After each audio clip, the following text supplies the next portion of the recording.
Siguro may tanong ko dito, no, yung tungkol sa mga kasara. Sa binabanggit sa Quran, Surah At-Tawbah, chapter 9, verse 13. Ang may tanong ko lang dyan, no, based lang doon sa kung ano yung sasagot mo kasi irespeto ng natin.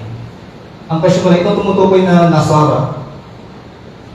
Sabi kasi ito, وَقَالَتِ النَّصَارَى الْمَسِيحُ ابْنُ اللَّهِ ذَلِكَ قَوْلُهُمْ. So ang sabi dito, tutukoy ito na Nasara, Christians, naniwala daw na si Jesus Christ ay Son of Allah. Akala ko lang dito, Ustad, depende po sa iyo pagka-alam mo, no? Itong mga Nasara na tinutukoy ho dito, ito ba ay mga Trinitarian o hindi? Ito po, ganito yun. Una-una, ganito po, papaliwanag ko muna. Biglang malagdan ng background. Amazing ang Quran, ang tawag po, Nasrani. Hindi po Masihin. Kasi ang Christian sa Arabic, Masihin. Pero bakit Nasrani? Una, historical. Ang unang follower ni Jesus, tinatawag na Nazarin. Meron akong historical book yan. Bagay ko lang bago sagutin. Nazarin, from the word Nazareth, or Nasrani o Helfer. Okay? Number 2. Ngayon, sino po tinutukoy dito? Halos lahat na nagpapakilalang Christian. Sa panahon ni Propeta Muhammad, yung klase ng Christian na umusbong noon ay sa chapter 5, verse 53, 72 at 73 ang paniniwala. Ano po yun? Naniniwala sila na si Jesus ang Diyos, naniniwala sila, sabi yun sa chapter 5, verse 73, لَقَدْ كَفَرَ الَّذِينَ قَالُوا إِنَّ اللَّهَ ثَالِثُ ثَلَاثَةٍ. So pagka nakagagawa ng blasphemy, yung nagsasabi ay si Allah ay what? Tatlid ng Trinity. So Trinitarian po most likely. So dito makikita natin ang mga followers ni Jesus ng Quran ay talagang mga Trinitarian. Base na rin sa sagot ni Rashid Indasan.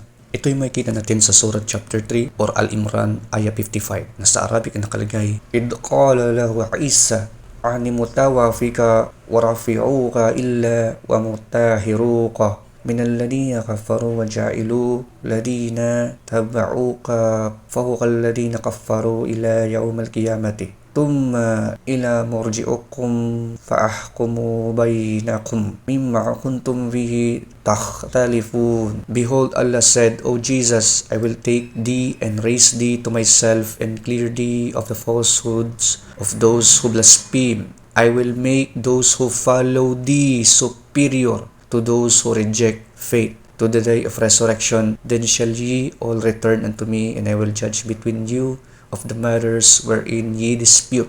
Gagawin dong superior dito ang mga followers ni Jesus or ni Isa. Ngunit ang paliwanag sa kanilang tafsir si Ibn Kathir, chapter 3 verse 55, ay ganito ang nakalagay tungkol sa sino ang mga followers ni Isa o Jesus ng Islam. Na talagang ang mga yun ay mga Trinitarian Christians. وَجَعِلُ الَّذِينَ تَبَعُوكَ قَوْلَ الَّذِينَ كَفَّرُوا إِلَى يَوْمَ الْقِيَامَةِ, and make those who follow you superior to those who disbelieve until the day of resurrection. وَهَخَذَا وَقَعَ فَإِنَّ الْمَسِيحُ عَلَيْهِ السَّلَامُ لَمَا رَفَعَ لَهُ إِلَّا السَّمَاءَ تَفَرَّقَتْ أَصْحَابِهِ شَيْئًا بَعْدَهُ.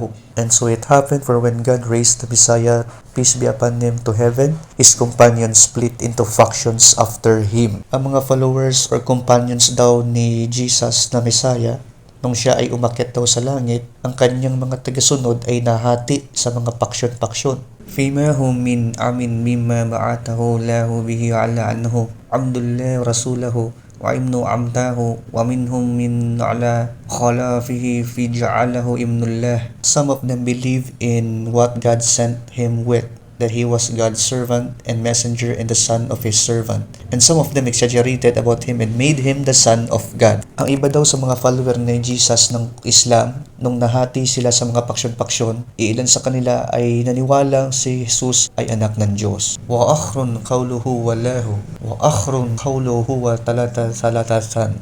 And others said he is God, and others said he is the third of three. So ito mga followers ni Jesus ng Islam, nung sila'y nagkahati-hati sa mga paksyon-paksyon, ay pinaniniwalaan siyang Son of God, at ang iba sa mga yaon ay naniwalang si Jesus ay Diyos at ikatlo sa Trinity. So ibig sabihin, paano ng Quran dinidescribe ang mga followers ni Jesus ng Islam, ang kanyang mga alagad, At paano sila gawing superior?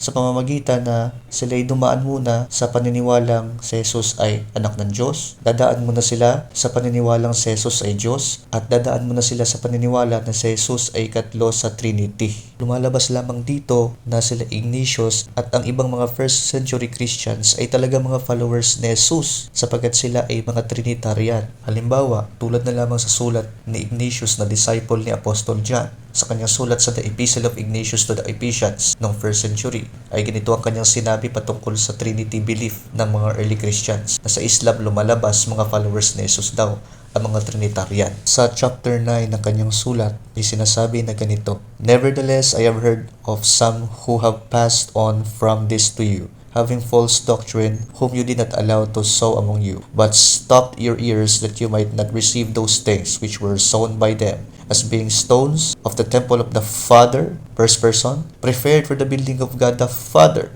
and drawn up on the high by the instrument of Jesus Christ," second person, "which is the cross, making use of the Holy Spirit," third person, "as a robe." So malinaw dito na si Ignatius of Antioch na disciple ni Apostol John sa history sa early Christians noong 1st century ay Trinitarian. Sa makatuwid, si Jesus ay Diyos ayon sa paniniwala ng mga followers niya na nahati sa mga paksyon-paksyon na naging Trinitarian, at ang kanilang pagiging Trinitarian ay malinaw na galing sa Biblia, galing sa kanilang scripture na pinangahawakan bago pa man ipinanganak si Muhammad noong 570 AD. Established na pala sa Christian community na si Jesus ay talagang Diyos.